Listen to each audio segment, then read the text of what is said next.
Hola, me llamo Daniela Garza.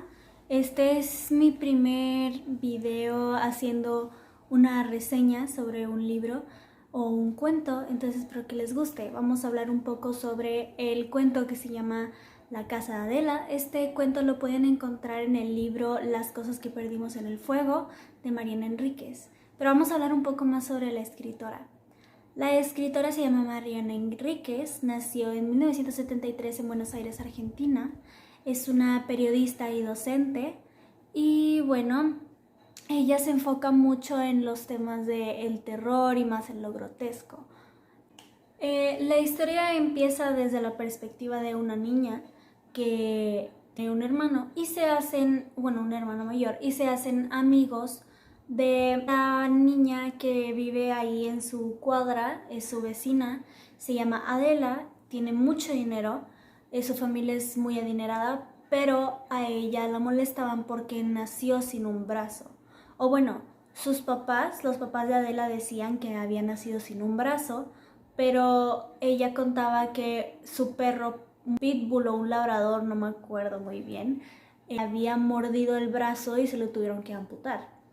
A Adela le encantaba inventar historias, le encantaban las historias de terror y a la protagonista no le, o sea, le interesaba lo que Adela contaba junto con su hermano, pero no le gustaban las historias de terror.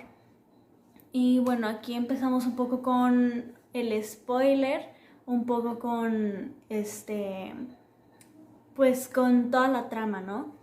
Un día los hermanos acompañan a su mamá al mandado a pie y de regreso pasan por una casa abandonada que pues se ve muy fea por fuera, muy tétrica, y la madre pasa corriendo enfrente de esa, o sea, de que muy acelerada enfrente de esa casa. Entonces a los niños se les hace un poco raro que su madre, la que lo puede todo, le tenga un poco de miedo a esa casa. Entonces ahí es cuando el hermano mayor decide preguntar, oye, ¿por qué caminaste tan rápido? Entonces la mamá le empieza a contar que antes ahí vivían unos señores, una pareja de viejitos que se había muerto. Primero se murió el esposo y luego la esposa, creo. Y pues nada más cuentan que los hijos se estaban peleando por la herencia. Y al hermano le pareció muy intrigante, o sea, la casa y la historia, tanto que se empezó a obsesionar un poco con eso y empezó a preguntar a todos los vecinos y a todos los que conocían la casa que qué estaba pasando. Entonces Adela también se interesó un poco por la casa y un día decidieron entrar. Claro que la protagonista o explica el cuento no se le hace una muy buena idea, entonces nunca entra. La casa empieza a hablarnos y nos cuenta las historias.